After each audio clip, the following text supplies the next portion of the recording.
student, welcome back to a new video. Today we are going to start next chapter which is periodic classification of elements. Elements का periodic classification ये हमें इस chapter में पढ़ना है. First of all, do you know the meaning of classification? Classification किया जाता है मतलब क्या किया जाता है? मतलब इसमें grouping किया जाता है. किसका क्लासिफिकेशन करना है अपने को? एलिमेंट्स का. मतलब क्या करना है कि एलिमेंट्स के ग्रुप बनाने हैं और किसके अकॉर्डिंग बनाने हैं? उनमें जो सिमिलैरिटीज है, उनकी प्रॉपर्टीज में जो सिमिलैरिटीज है उसके अकॉर्डिंग ग्रुप बनाने हैं. उसको ही हम क्या बोलते हैं? क्लासिफिकेशन. ओके, तो जो एलिमेंट्स है उनका क्लासिफिकेशन का स्टडी शुरू करने से पहले हमें कुछ क्वेश्चंस पूछे गए हैं, वो क्वेश्चंस पढ़ने हैं. जैसे कि what are the types of matters? Matter के types कौन कौन से हैं? Types of matter, there are 3 types of matters: element, compound, mixture. ये matter के 3 types है. Understand? Types of element, element के 3 types है: metals, non-metals, metalloids.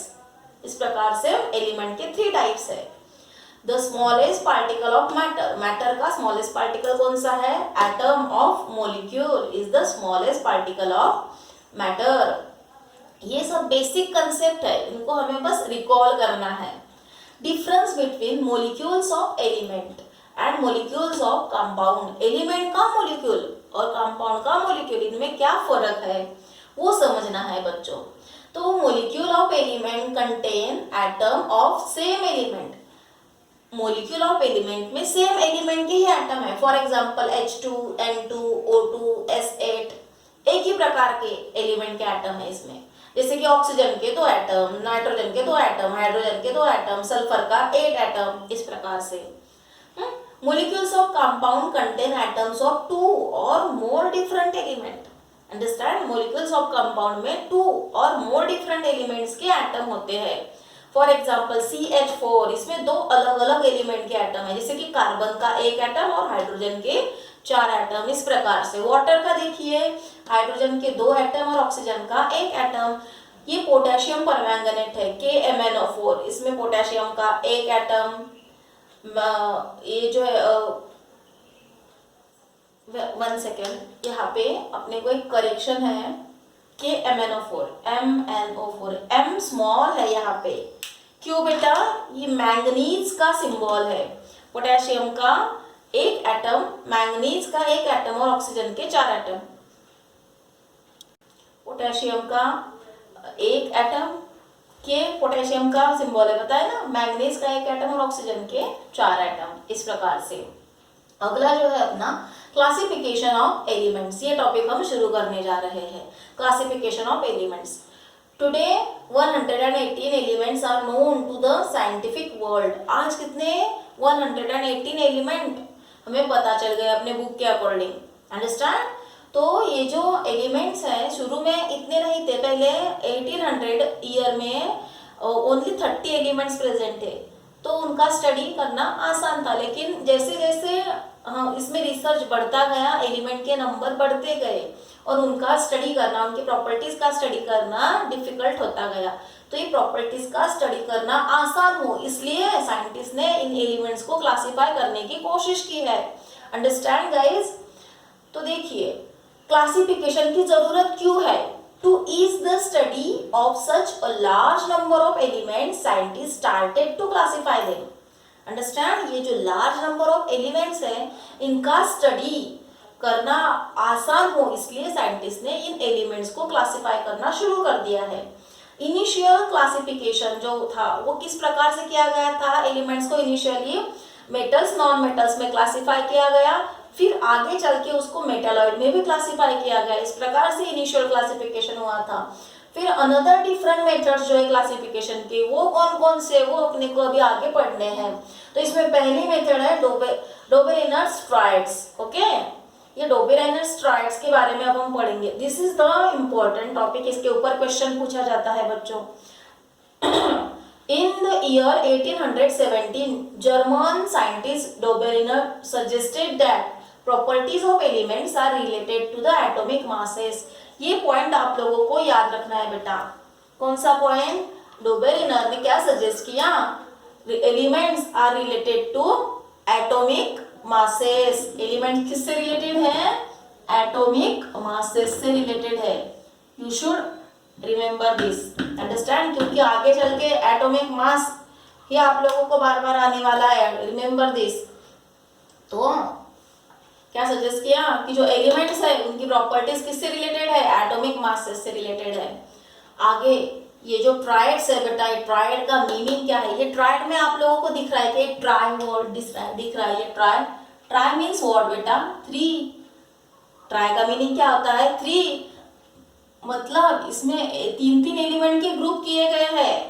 Group of 3 elements having similar chemical properties are called triads.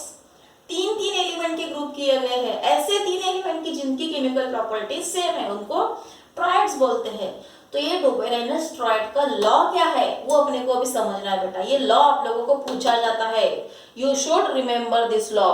आप लोगों को 3 mark के लिए कभी कभी क्वेश्चन आता है इसके ऊपर, लॉ के ऊपर। मोस्ट इंपॉर्टेंट पॉइंट है ये। किस प्रकार से क्वेश्चन आएगा, explain the Dobereiner's triads law with one example. Dobereiner's के ट्राइड के लॉ को एक एग्जांपल के साथ एक्सप्लेन करो, अच्छे से समझ लो बेटा, बहुत ही आसान है। लॉ समझा के देती मैं आप लोगों को। When elements with similar chemical properties are arrange in increasing order of their atomic mass. किसके अकॉर्डिंग अरेंज किया गया है, एटॉमिक मास के अकॉर्डिंग, अंडरस्टैंड। अब समझ लो फिर से, elements with similar chemical properties, similar chemical properties वाले एलिमेंट अरेंज किए गए। कैसे अरेंज किए गए, इन इंक्रीजिंग ऑर्डर, मतलब बढ़ती हुई ऑर्डर एटॉमिक मासेस की, understand. In group of 3 called triads, 3 के ग्रुप में अरेंज किए गए, उनको ट्राइड्स बोलते हैं। The atomic mass of middle element is approximately equal to the mean of the atomic masses of other 2 elements. Atomic बीच के एलिमेंट का एटॉमिक मास वो approximately, here also you should concentrate, approximately मतलब not accurate, okay. तो middle element का जो atomic mass है element का is approximately equal to the mean of the atomic masses of other 2 elements. एक example लेके आप लोगों को एक्सप्लेन करती हूँ मैं। देखिए बेटा, ये ट्राइड लिया है हमने, लिथियम, सोडियम, पोटेशियम, अंडरस्टैंड। ये 3 एलिमेंट का ट्राइड है। इसमें लिथियम का एटॉमिक मास क्या है, 6.9, सोडियम का क्या है 23, पोटेशियम का एटॉमिक मास क्या है 39.1। देखिए इंक्रीजिंग ऑर्डर में अरेंज कर दिया गया, उसका जो है उससे बड़ा इसका, इससे बड़ा इसका, इंक्रीजिंग ऑर्डर, अंडरस्टैंड। अब ये मिडल एलिमेंट का एटॉमिक मास जो है वो approximately equal to the mean of the atomic mass of other 2 elements. Mean निकालना मतलब क्या बेटा, आप लोगों को पता ही है, इन दोनों के एडिशन कर दो और उस डिवाइड बाय 2 कर दो। 6.9 प्लस 39.1 डिवाइड बाय 2 मीन्स कितना हो गया, 46 डिवाइड बाय 2। 46 डिवाइड बाय 2 मतलब ही क्या है 23, और सोडियम का एटॉमिक मास 23 ही है। यहाँ तो एक्यूरेट आ गया, लेकिन हर बार एक्यूरेट नहीं आता है, अप्रोक्सीमेटली भी होता है, अंडरस्टैंड। पॉइंट का फर्क रहता है इसमें, अंडरस्टैंड। और बहुत ज्यादा फर्क रहा तो वो प्रॉपर, मतलब तो वो इस लॉ को फॉलो नहीं करता है, अंडरस्टैंड। अब यहाँ पे आप लोगों को आइडेंटिफाई करना है, आइडेंटिफाई डोबेरेनस ट्राइड। ये 3 एग्जाम्पल दिए मैंने, इसमें से कौन से एग्जाम्पल डोबेरेनस के ट्राइड के लॉ को फॉलो करते हैं वो आप लोगों को आइडेंटिफाई करना है और कमेंट सेक्शन में मुझे बताना है। अगर 1, 2 हो तो 1 and 2 ऐसा आंसर बताना है, 2, 3 हो तो 2 and 3, 2 and 3 बताना है। अगर 1 और 3 है तो 1, 3 बताना है, या फिर तीनों हो तो तीनों बताना है, या फिर तीनों नहीं हो तो तीनों नहीं है वो बताना है आंसर। आंसर में आप लोगों को क्या देखना है, अप्रोक्सीमेटली इक्वल टू मतलब नियर अबाउट, मतलब पॉइंट का फर्क रहा तो चलेगा। जैसे कि अभी देखो 40.1 है और इन दोनों का मीन आया 40.5 या फिर 40.7 तो भी वो इक्वल आएगा। लेकिन बहुत ज्यादा फर्क है, 40 इसका है और मीन आ गया 45 तो नहीं रहेगा। इस प्रकार से आप लोगों को समझ में आ गया बच्चों मैंने क्या कहा। तो मुझे कमेंट सेक्शन में ये आंसर आप लोगों को बताना है कौन से नंबर के डोबेरेनस के ट्रेड्स है, understand. I hope guys you understand this topic. आप लोगों को और बुक में और 2 एग्जाम्पल दिए हुए हैं, अंडरस्टैंड। कौन से दो एग्जाम्पल दिए हुए हैं, एक क्लोरीन ब्रोमीन आयोडीन का है, वो भी स्टडी करना है। क्लोरीन ब्रोमीन आयोडीन का भी आप लोगों को एग्जाम्पल दिया गया है। कैल्शियम, स्ट्रोंटियम और बेरियम का भी एग्जाम्पल दिया गया है। लेकिन याद करने में ये पहला वाला एग्जाम्पल बहुत ही आसान है और एक्सप्लेन करने में भी बड़ा ही इजी है। तो आप लोगों को इस प्रकार से ये वाला टॉपिक बहुत ही अच्छे से प्रिपेयर कर लेना है बेटा। ये 3 मार्क के लिए पूछा जाता है। और हाँ, सी हियर, ये जो स्टार्टिंग का जो भी मैटर है ये भी आप लोगों को अच्छे से कर लेना है। ये जो चैप्टर में आप लोगों को मैंने शुरू किया है पढ़ाना, ये चैप्टर बहुत ही इसेंशियल है। इससे आप लोगों की जो इनऑर्गेनिक केमिस्ट्री है उसका बेस जो है बहुत ही अच्छे से स्ट्रॉन्ग होने वाला है। इसलिए आप लोगों को इसे बहुत अच्छे से समझना है, प्रिपेयर करना है। अगर आप लोगों को मेरा टीचिंग अच्छा लगा तो लाइक करें, शेयर करें, कमेंट करें और मेरे चैनल को सब्सक्राइब करें। Thank you.